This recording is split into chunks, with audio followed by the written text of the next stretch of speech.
All right, so in this lecture, we are going to talk about the life and a few of the notable works of the man who is probably more or less, maybe neck and neck with Leonardo, synonymous with the Italian Renaissance. We're talking about Michelangelo Buonarroti, his full name.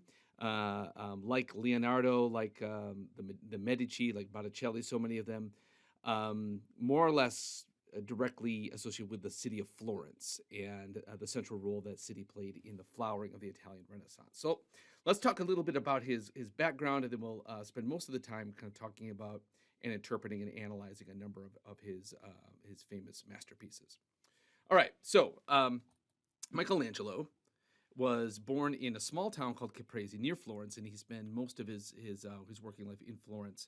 To what we might call kind of a middle class family, small scale banking family, nowhere nearly on the level of the Medici, but not struggling in poverty as well. We don't know a ton about his early life, but it seems fairly clear that he demonstrated an extreme skill for painting and sculpture, art at a very early age. And he wants to, again, follow kind of the wave of the times. And he wants to go to Florence. He wants to become an apprentice and make this his career. His father didn't like it. His father wanted him to follow him into the family banking business. But Michelangelo, as we'll see throughout his life, he tends to get his way. He is famously this irascible, kind of cranky personality, a kind of mad genius in some ways. But so he goes to Florence and he becomes an apprentice to Ghirlandaio there, who was one of the kind of the movers and the shakers, one that many aspiring artists wanted to study with. And he moves up very, very quickly. After only a year, he joins kind of a select group of scholars and thinkers, intellectuals, and artists who come under the direct patronage of the Medici family. So you remember the Medici, this very powerful, very wealthy banking family in Florence, who in many ways are underwriting so many of the works of art that we associate with the Italian Renaissance. And this was kind of the top of the pyramid when it came to patronage. And Michelangelo, as a very young man, finds himself in favor with the Medici. Um, he leaves for Rome fairly early, and most people think that was because Lorenzo the Magnificent, who was Lorenzo Medici, um, he was Michelangelo's kind of early cheerleader and patron, and along with many others. And when he dies, Michelangelo kind of sees maybe which way the winds are blowing, or that without Lorenzo's backing, he's not going to have it as easy. And so he goes for Rome. He leaves for Rome to the south, where he again looks to the Vatican, to the Pope and the Church for patronage, and he finds it very, very quickly. In fact, as a 25, 26-year-old man, within a year or two, he's already getting kind of prime commissions from the Pope. And this is one of our Michelangelo's most famous statue groups, and in fact, it's one of his very first, and it's right out of the box. It's a masterpiece. So he carves out of one solid piece of stone this statue group that you see here. It's known as the Pietà, and Pietà is kind of a stock name for this type scene, and it involves the Virgin Mary, Mother Mary, with the body of the just crucified dead Christ on her lap. So it's kind of this scene of mourning, kind of between the crucifixion of Christ and then his triumphant resurrection. And so we see her as a mother. We see her into this very human scene, and this very moving scene. So again, if you, I mean, it's a masterpiece by any stretch of by any definition of that word. Just the realism of it, the folds of the garment, the musculature, the veins in the hands and such. It's incredible. Again, all out of one piece of marble. Now, it's not without its technical realist faults. Critics have recognized that if Mary were to stand up, she'd probably stand up and be like 7-8 feet tall. Her legs are very, very long. So Michelangelo didn't quite get, you might say, the exact proportions correctly. But this was coming from the hands, the hammer and a chisel of a man who was 25 years old, just coming down from Florence. This was something that absolutely made his name. Incredible. Now, there's a number of also kind of very really interesting things about this statuary that aren't apparent maybe to the naked eye. Well, not apparent at all. You have to kind of know the backstory here. Um, but this was one of the things that Michelangelo, ways he kind of got in trouble, or he caused controversy, was um, he wanted to do it his way.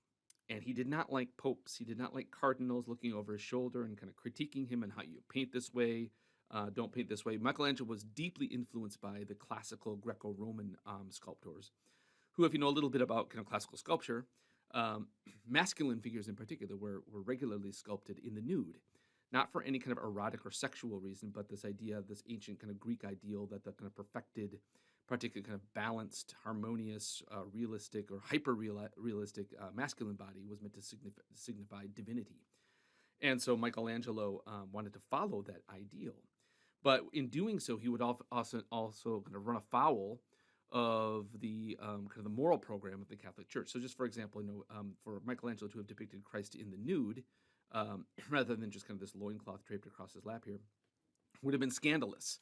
But Michelangelo pushed these boundaries a lot, and it got him into hot water with some of these higher ups in the Catholic Church, and so they were constantly on him to, clean this up, change this, cover that, and he didn't like it. And it's already with the Pietà that we start to see Michelangelo kind of pushing back in his own signature kind of way. So yeah, here's a kind of a more better lighted shot here, where you see the statue on its pedestal, and now it sits in its own little chapel. When you walk in St. Peter's Church, kind of the Vatican Cathedral, you walk in the main doors and you turn to the right, you'll see the Pietà sitting in its own chapel. Today, it's behind a thick layer of bulletproof glass. There was an incident a number of years ago where some crazy guy jumped the fence and took a hammer to it and actually smashed one of Mary's fingers off. It's since been restored. But the story I want to tell you has to do with kind of this strap across Mary's chest here, which, again, as far as I understand, this is not entirely proven, but there's enough evidence to raise some eyebrows.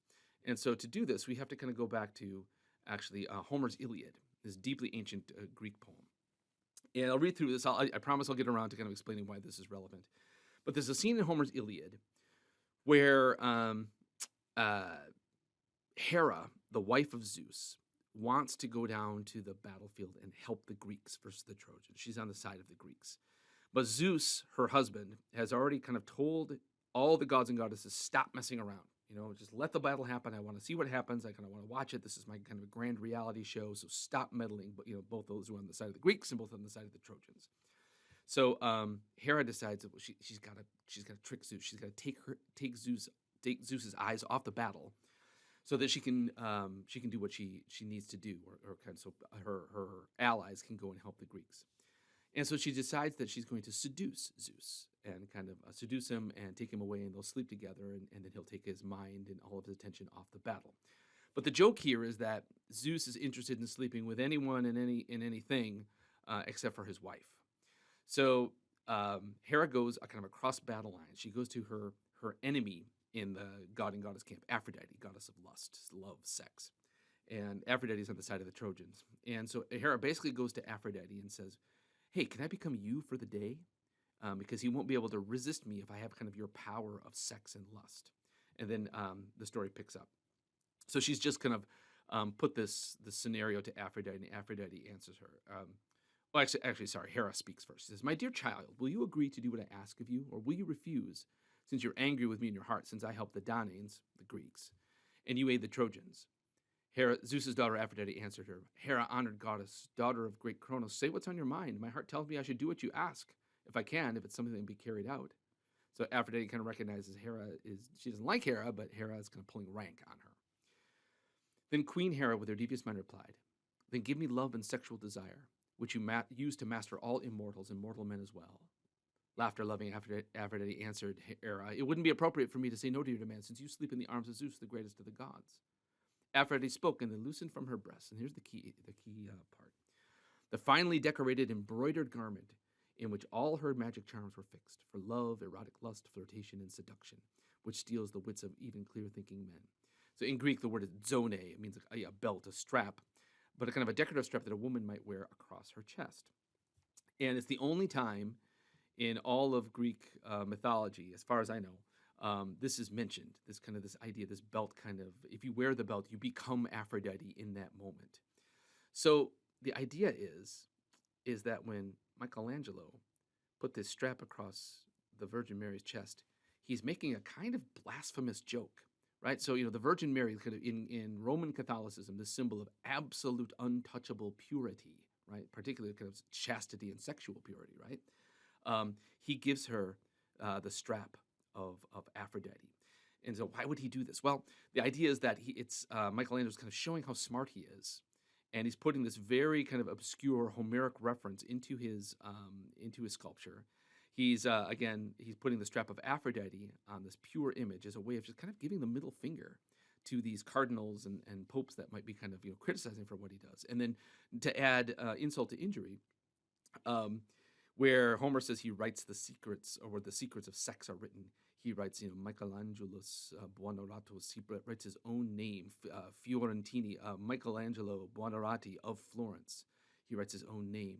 And so it's, again, Michelangelo loved these very kind of scandalous, kind of semi-blasphemous, dirty jokes. And he often seems to have done it to get a kind of backhanded revenge, but also to display how much more he was educated and how much more he knew than these guys that like to criticize him. Quite possibly, there's more evidence of other things like this that I'll talk about. But let's move on to the next sculpture, David. Maybe the sculpture, perhaps he's best known for. He sculpted it between 1501 and 1504, and it's the biblical hero David, who's most famous for killing the giant Goliath. This most famous of underdog stories, with just a slingshot and a few stones. And the David that we see here is staring down Goliath, and he's got his sling slung over his shoulder. If you kind of go behind the statue and you look in his hand, he's got stones ready to go. So he shows us kind of just before the action, and I think this is significant. But 1 second on that kind of stuff. So 17 feet tall, over 6 tons in weight, again carved out of a solid block of local marble. It was originally meant. It was commissioned along with other sculptures were commissioned as well. The final touches were being put on the Florence Cathedral. This is the one with the dome, built by Brunelleschi, which I talked about in a previous lecture. And these sculptures were going to kind of decorate kind of the high roof over the front door of the cathedral.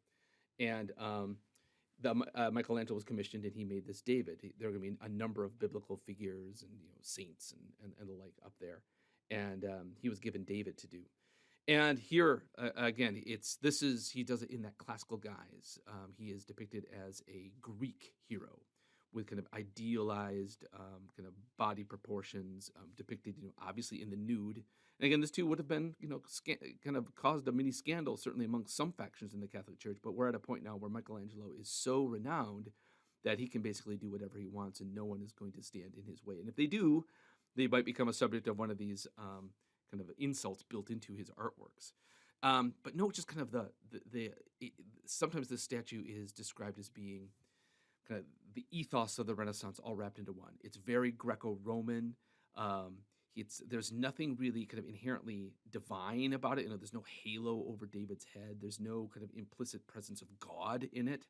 Though if you know the story, that's implied, I suppose. He's very much like a Greek hero. And we don't see him in action. We see him just before the action. He's kind of staring down Goliath like a major league pitcher, kind of in the zone, about ready to unleash a curveball or a fastball. I also know that what's kind of really striking is that Goliath in the biblical story, he's said to be something 8-9 feet tall. He's a giant, and David is just a little kid. So you might expect if this were kind of a literal telling of the story, David would be looking up here, but he's not. He's like on the same level as Goliath, and so this kind of stone-faced confidence. And so while maybe the presence of God and the inspiration of God are implied, it's deeply humanist, right? He is the one in charge. He is the one who is confident. And so what's interesting is that others kind of in terms of questions of proportions, some scholars. I'll just go back to this picture here. I have noticed that Well, I say it's very realist. It's the proportions aren't quite dead on. The legs are maybe a little bit too long, and if you look at his hands, the hands are huge. They don't seem to really fit the body, particularly his right hand here, which has the stones. There you can see of that the gaze of David. Kind of maybe a mixture between confidence and anxiety, depending on how you read the face. And so, and there again, you see the realism of kind of the veins and the musculature of the hands here. So the question is, well, again, did he just mess up, like with the Pietà, just didn't get the proportions quite right, or is he up to something else? And there have been different answers to this. Some have said that he makes the hands extra large to indicate, power. It's more about the symbolism than it is about the realism. Others, kind of the argument that I find most convincing is that the statue was never meant to be displayed on ground level. This is actually a copy of the David standing where it did stand for many centuries, and maybe not centuries, but many years. It stood in the public square. But remember, I said it was originally supposed to be kind of way up in the air on the roof of the cathedral. And what apparently happened is that David carves this thing, and the people in charge of kind of putting this up in the cathedral says, "This is a masterpiece. We can't just stick it way up there where nobody's going to really be able to see it. We have to bring the statue down to earth." And but some have suggested that Michelangelo made the hands bigger and made the legs longer because he was assuming people were going to be looking at it from down, way down, like down here and way up at the top of the cathedral. This is not the cathedral, by the way, but you get the point I'm making. And when you do that, it was, Michelangelo's part of his genius is he understood perspective, and that if somebody is looking at just a perfectly balanced realist statue from way down here, it's going to look weird. But if you enlarge the hands and you lengthen the legs, and you stand down here and you look at it, it provides the illusion of being kind of perfect in its proportions. So I could have this wrong. I should have looked this up, but I think there's at least some apocryphal story that Michelangelo was infuriated when he learned that his statue was going to be displayed down here, because he says, well, now the proportions aren't going to work. I designed it to be up in the air 40, 50 feet, but now look at it. I'm not sure if that's true or not, but there might be something to that. So yeah, here looking up at David, maybe slightly in a way that it was originally meant to be seen, though. But an absolute masterpiece, and caused a great sensation in Florence when this was unveiled. Stood in the Florence, the main piazza in Florence for many years, until people recognized maybe not a good idea to have this masterpiece open to the elements, rain and snow and wind and the like. So since then, it's been moved into its own gallery. This is the original David, and now it has its own kind of gallery where with its own little dome above it, where you can go and see it and walk all the way around it and appreciate it for the masterpiece that it is. All right, let me get ahead here a little bit. Next work, the Sistine Chapel. Maybe in terms of sculpture, maybe his David is the most famous, but certainly in terms of painting, it's his commission to do the Sistine Chapel ceiling, which he did. You can tell by the dates, going back down to Rome, received a commission from the Pope to do the Sistine Chapel ceiling. So the Sistine Chapel is a kind of a smallish chapel, certainly compared to St. Peter's Cathedral, in the Vatican complex. And when Michelangelo painted it, as I understand it, the roof was just painted blue with gold stars, meant to kind of mimic the night sky, as it were. Very simple. But the Pope, I believe it was Pope Julius II, who commissioned Michelangelo for lots of different works, said, no, this is going to be a canvas for you to do something magnificent. Now, the story goes is that Michelangelo didn't really consider himself to be a painter, so to speak, which is surprising given that he's so famous for this. Sculpting was his deal. And what he really wanted was to sculpt. That's where he thought his genius was best applied. But again, he had to follow the commissions.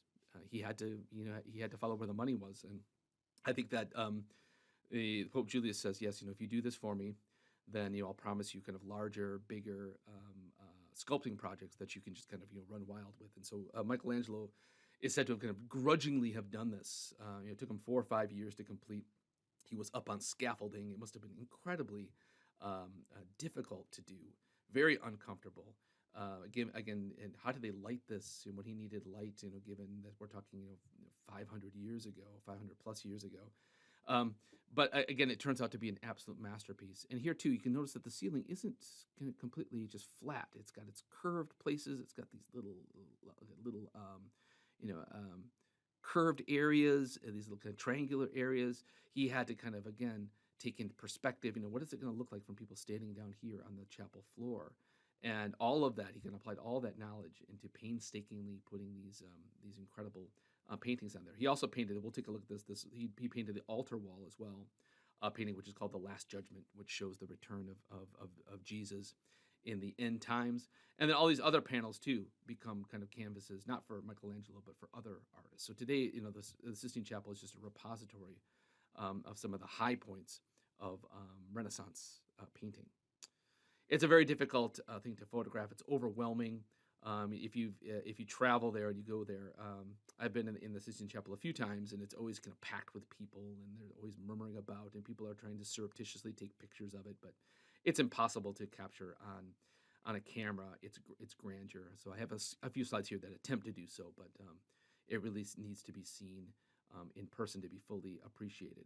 So all across, in these various different panels, he's painting mostly different biblical scenes.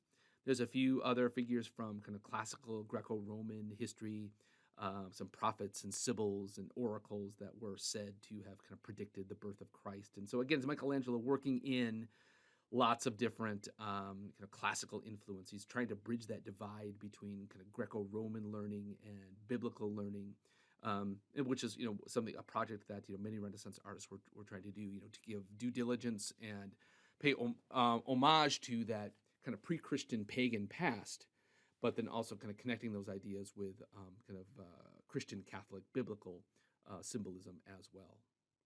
So here's I'm not going to dwell on all of these things, but here's you can take a look at this slide on your own or pause it such as you need to, but shows the various kind of scenes. So we have again the creation of the world. We have the center panel is God creating Adam and Eve. There's the temptation of the serpent and the exile from the Garden of Eden. We have Noah, the flood. Noah, even this took a striking. He's showing this famous story where Noah is drunk and disgraced, and he curses one of his sons and such. Why would Michelangelo put that up there on the ceiling? He could kind of do whatever he wanted. The Delphic Sibyl, the Chameleon Sibyl, these are figures from kind of Greek and Roman kind of pagan history, but they're in apocryphal stories that they were said to have predicted the birth of Christ, and so they remain up there as well as many other scenes as well. Probably the center panel is the most famous one, and here it's where I want to start again, kind of talking about maybe some of the meaning to the symbolism. And also maybe some kind of, again, like with the Pietà, some kind of hidden picture stuff that might be going on. So here we have, this is God, the creation of Adam. I think clearly Michelangelo has been influenced by the depiction of Zeus as God, with he's kind of permanently middle-aged, gray-haired and heavily bearded. Again, he's borrowing from kind of classical imagery to depict what God looks like, and this survives too, and just kind of cartoonish idea that God is kind of a bearded older man in the sky. You could probably trace that right back to Michelangelo.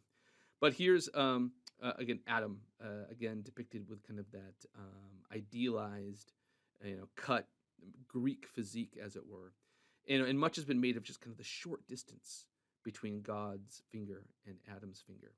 And this is, it could mean a number of things, but I think what Michelangelo's trying to say is that, there's, at the end of the day, there's not a whole lot, there's a very important difference between God and humanity, but it's also very, very small.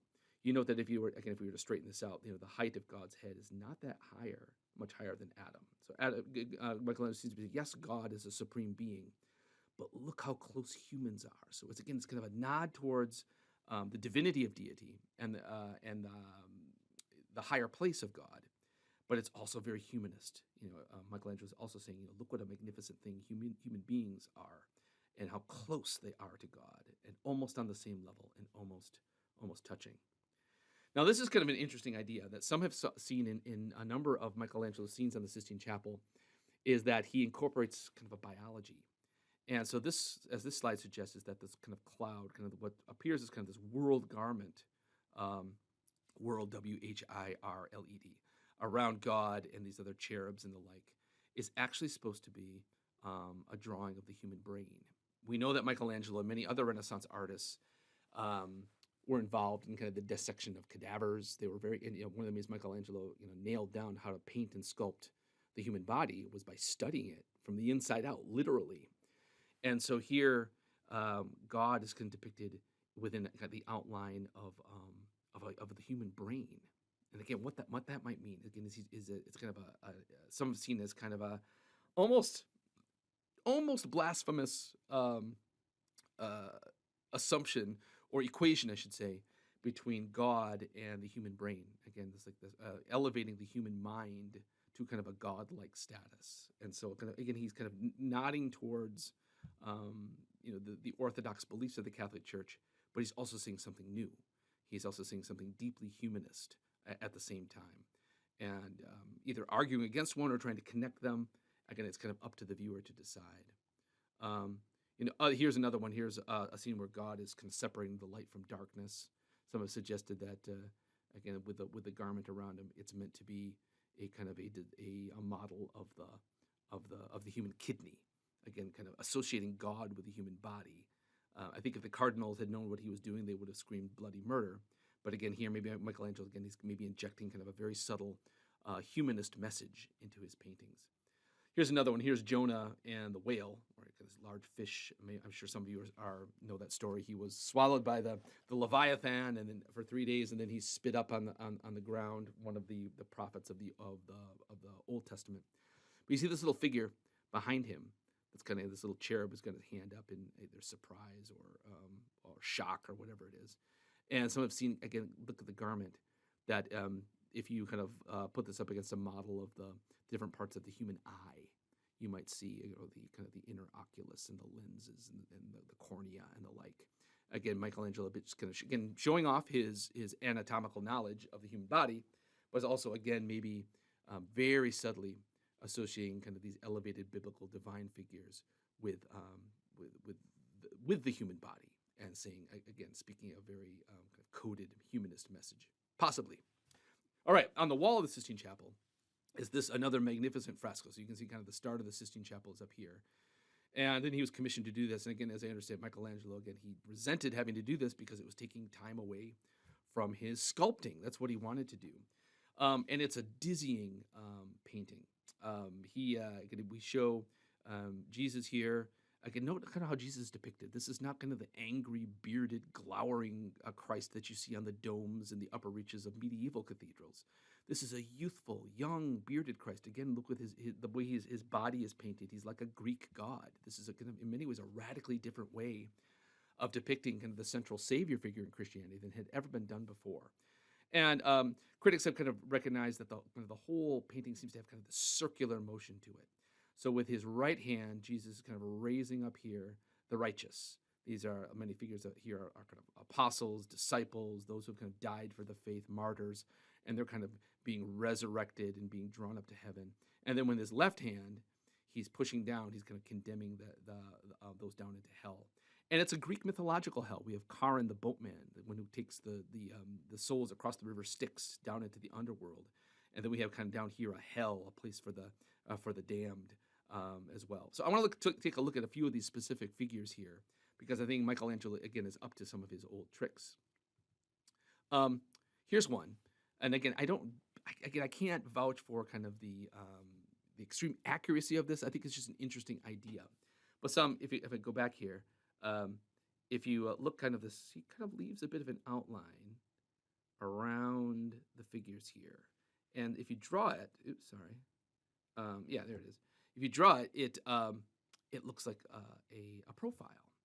And not just anybody's profile, but some have suggested that given kind of the prominent kind of flattened nose here and the jutting chin, is that the profile is actually there of Dante.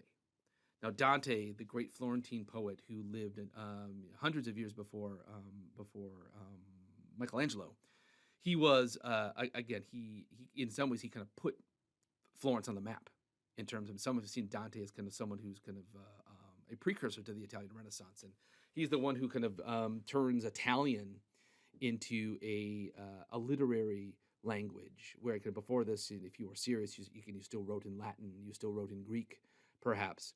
And Italian was kind of seen as, well, kind of a local kind of backwater dialect. But with Dante's famous poems, he turns Italian from that backwater dialect into a powerhouse of kind of a musical poetic language. And this is his death mask that was made. And so we know Michelangelo would have, of course, known his Dante front and back, and it's almost assuredly he would have been very familiar with this very death mask, which is still on display. And so he puts maybe that very famous profile of Dante into his painting, again, just as a way of kind of giving a nod, a very kind of coded nod to his hometown and the poet that put him on the map there. And there too, if you can push it further, if you kind of locate, well, where's Dante's mind? He puts Christ right dead center in the mind of Dante. And again, I'm not, make of it what you will, interpret it as you will, but I think there's a lot of evidence here that, again, that Michelangelo, he's up to more than just kind of painting an impressive painting. Now, other things here. One of the figures just down below Christ, this is Saint Bartholomew, who was one of the Jesus' disciples. And the tradition about Bartholomew is, all the disciples went on to kind of spread the gospel of Christ. And almost all of them, to a man, died kind of really awful martyrs' deaths. They died for their faith. And Bartholomew, he is said to have been skinned alive. And so in kind of traditional church iconography, if you're going to depict Bartholomew as a resurrected body, he's gone to heaven and has his new body, he carries around his old skin suit as kind of a reminder of who he was, and a reminder of kind of the awful way that he was martyred, skinned alive. And so Michelangelo follows that tradition, but he pushes it further. And the face, kind of the creepy face of the skinless kind of bodysuit here, is a self-portrait. And so Michelangelo was famously not a very attractive man. And it's said that while he didn't have a very good sense of humor about a lot of things, he had a good sense of humor about this. And so he chooses to kind of put his own self-portrait in arguably one of the most ugly places in the whole in the whole painting. Down here, this is the bottom right corner here. This is again Charon, referencing classical mythology. The boatman who takes the dead across the river Styx, and here he's kind of using his oar to kind of beat the unruly dead and to force them into hell. Michelangelo's portrait there. And this is another really interesting one. There was a Catholic official, I believe he was a cardinal. I might have that wrong, but he was a higher up in the Catholic Church by the name of Biagio de Cesena. And he was one of these guys that gave Michelangelo a very hard time. And particularly when he wanted Michelangelo, he was painting all of these classically themed figures in the nude. And he says, this is scandalous, we can't have it. And so he was constantly trying to get Michelangelo to cover things up, paint clothes on these figures, and it drove Michelangelo insane. But Michelangelo, just to kind of show what he could ultimately do, is in the darkest, lower corner of hell, he paints a portrait of this guy. And he puts donkey's ears on him, has him wrapped around with the snake. And to add, again, more insult to injury, he has a snake biting at his genitals. And so as a way of, against the ultimate middle finger to this guy. And but the Pope let it stand. As I understand, the Pope didn't have a lot of love for this guy either. And so this guy had to live with. And of course, now his legacy is forever sealed as this figure whom Michelangelo kind of condemns to the lowest corner of hell and these kind of ridiculous indignities. And that seems to be kind of the personality of Michelangelo in a nutshell. We saw this painting earlier. This is not Michelangelo. This is Raphael's School of Athens. And I think I may have mentioned that the figure down here, who is some kind of famous ancient mathematician, I believe, or architect, he paints a very flattering portrait of a youthful Michelangelo. And so remember, Raphael kind of puts himself over here. He's the young kid peeking out.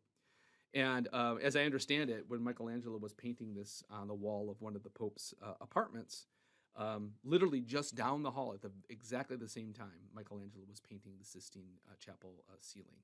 And so Raphael he kind of honors Leonardo da Vinci by painting his portrait onto the head of Plato. And here he kind of gives a nod to another man that he was deeply influenced by and deeply admired, puts a portrait, much handsomer Michelangelo than the one you see in Bartholomew's skin suit. Yeah, like Leonardo as Plato.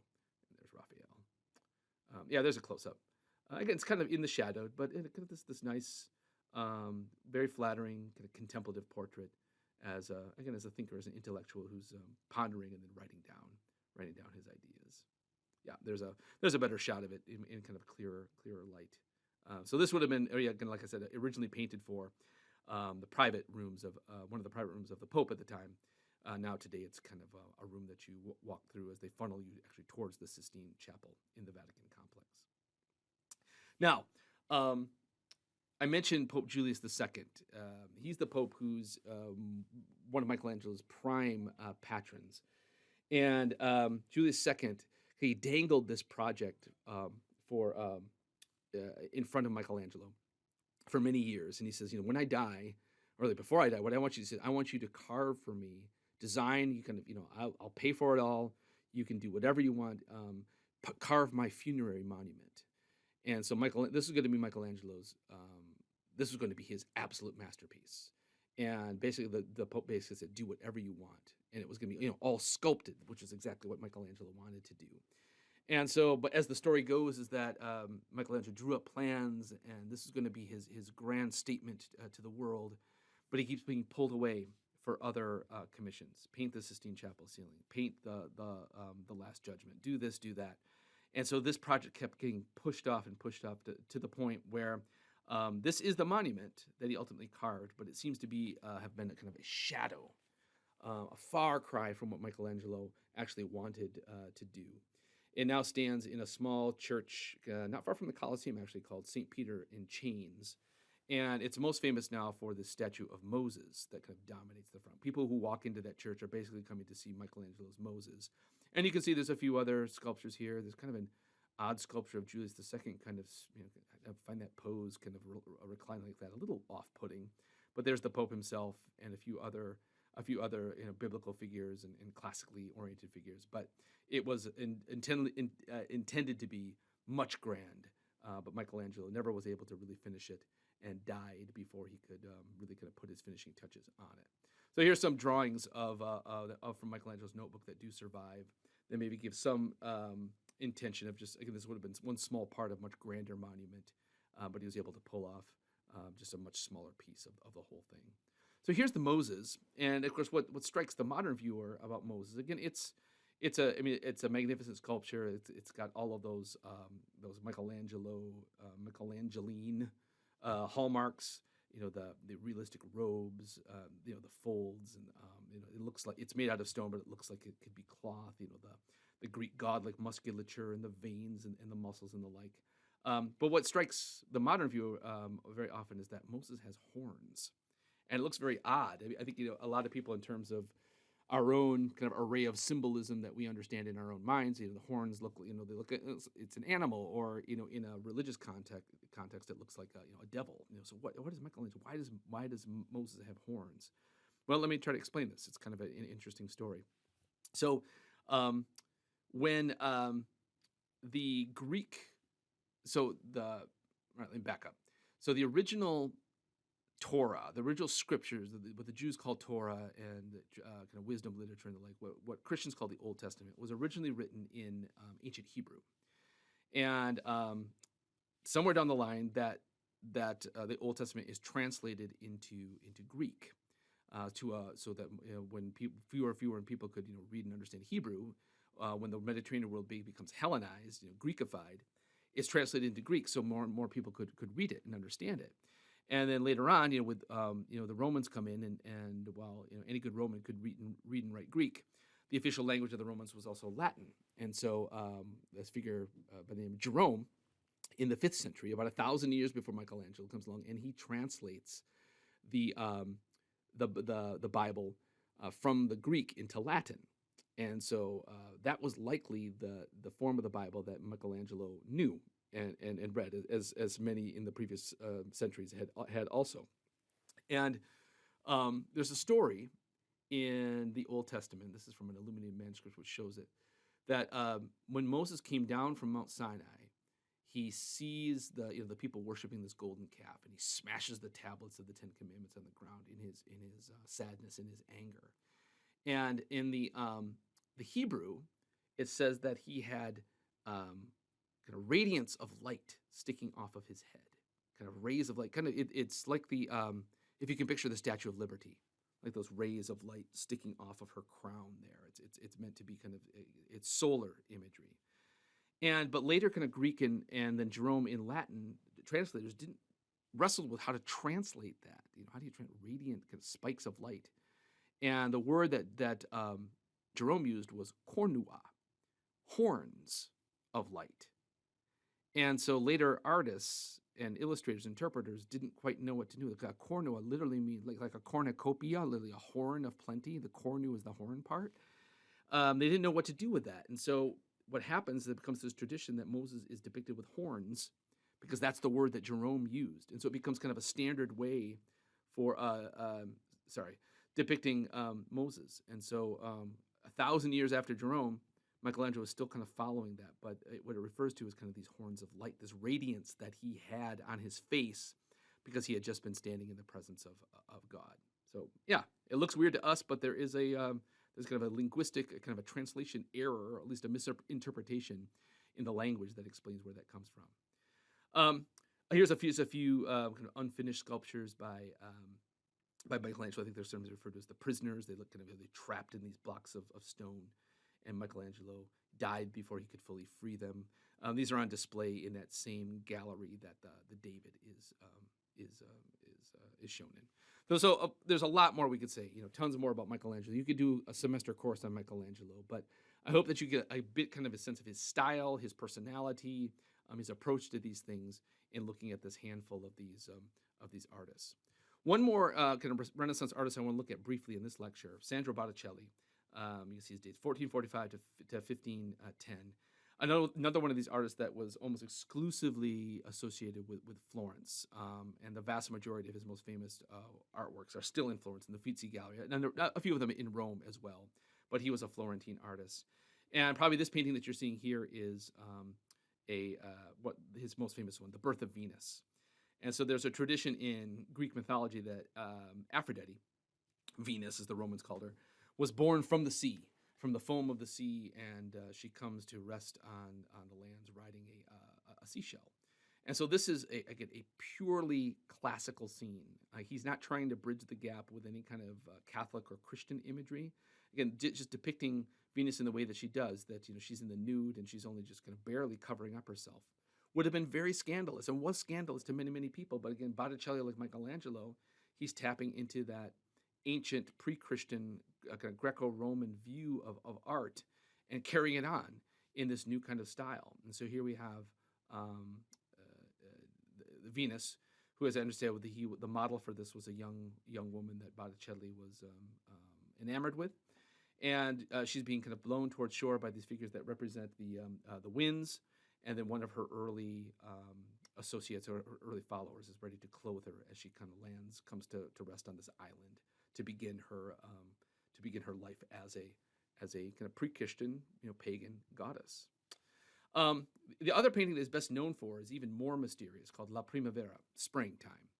And it has, again, lots of classical imagery. We have Venus at the center. Some have suggested that, again, by the billowing of her cloak, that she's pregnant. We have a blindfolded Cupid, ready to shoot his arrows of desire and lust. Seems to be kind of aiming at perhaps at this woman here. These are the three graces, these figures of kind of harmonious beauty, and harmony and beauty and goodness that are often associated with Venus and Aphrodite. We have Mercury, or Hermes, here with his wand here. He seems to be kind of scattering some dark clouds that have come in. And then we have other figures here with a figure, I think this is Zephyr, the wind, kind of coming in to kind of kidnap a goddess. And then the goddess Flora here, kind of about to kind of dish out petals from her skirt here to the viewer. And she also seems to be pregnant here. So this is one of these paintings that there's been a myriad of kind of interpretations. What on earth does it mean? What could it possibly be saying? All these different things. And so I'm going to just, I'll say one thing is that, again, Botticelli, the pose that he puts Venus in, again, remember, this is the goddess, not just of love, but of sex and lust. He puts her kind of central in the painting, and he gives her a pose in an arm hand gesture that would have been reminiscent of the Virgin Mary. So we kind of come full circle here. So just like Michelangelo seems to associate the purity of Virgin Mary with Aphrodite and sex with a belt. Um, Botticelli might be doing something similar here, is that this seems to be the goddess Venus, goddess of sex, but he's depicted her as the Virgin Mary. And again, what is he trying to say? Is he kind of poking a finger in the eye of the Catholic Church? Is he trying to bridge that divide between kind of pre-Christian, pagan, classical art and biblical literature? And what else is going on with these figures? I'm just going to play this short video from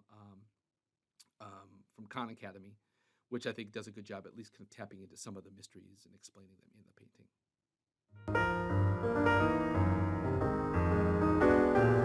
We're at the Uffizi, and we're looking at one of the great Sandro Botticellis, and also one of the most enigmatic, the Primavera. Which means spring. In the center we see Venus in her sacred grove, looking directly out at us. The figures in the foreground are parted to allow Venus an unobstructed view of us, and for us to look back at her, and perhaps even to enter into this space. The trees around her part to show us the sky, so there's almost a sense of a halo around her. It's true, there's a half circle. Actually, I read that as almost architectural, almost as an apse, and it reminds us that usually what we would find in a space like this from the Renaissance would be the Virgin Mary in an ecclesiastic environment. But here we have a natural or mythic environment, and we have Venus. Right. I mean, here we are. We're in the Renaissance. One definition of the Renaissance is that it's a rebirth of ancient Greek and Roman culture. And here we have an artist who's embracing a pagan subject of Venus, and also other elements from ancient Greek and Roman mythology. Lots of ancient Greek and Roman We have figures. the three graces on the left. So let's talk about who they are for just a sec.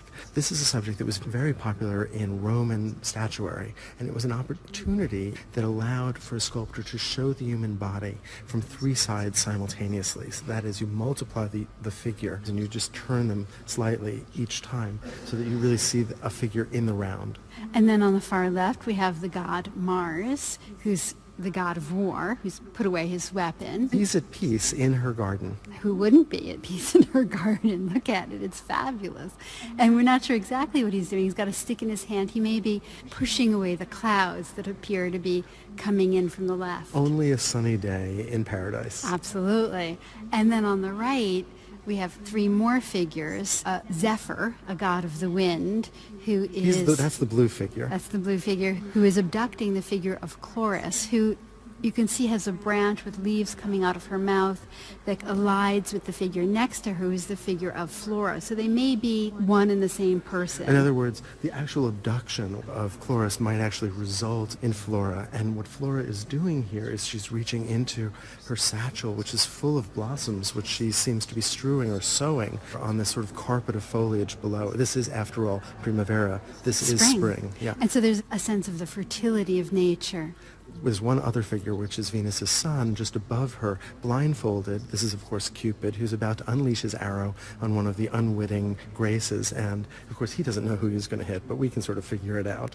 Typical of Botticelli, we have figures who are elongated, weightless, who stand in rather impossible positions, things that we don't normally expect from Renaissance art. So this really is at odds with many of the traditions that we learn about when it comes to the 15th century.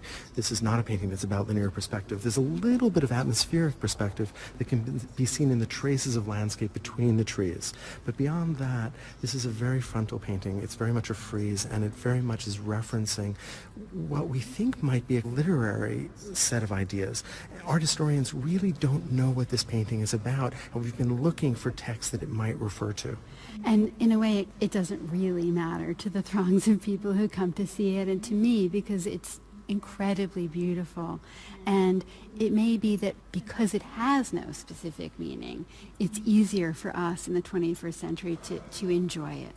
There are lots of passages here that are just, I think, glorious. If you look at the diaphanous quality of the drape that protect the Graces, for instance, and the tassels there, they're just beautiful. I'm especially taken where the hands of the Graces come together in those three places, creating a kind of wonderful complexity and beauty, and just a kind of visual invention that is playful and an expression of a kind of complex notion of beauty.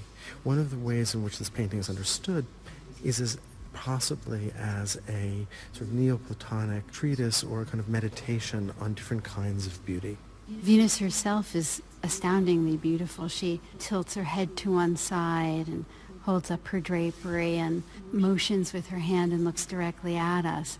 And in a way, it's impossible not to want to join her in the garden. All right, guys, that's all I got for you for this one. Make sure you watch the second lecture this week, also about St. Peter's Cathedral, and I'll be talking about kind of the back history of that building, and also looking at it as kind of a canvas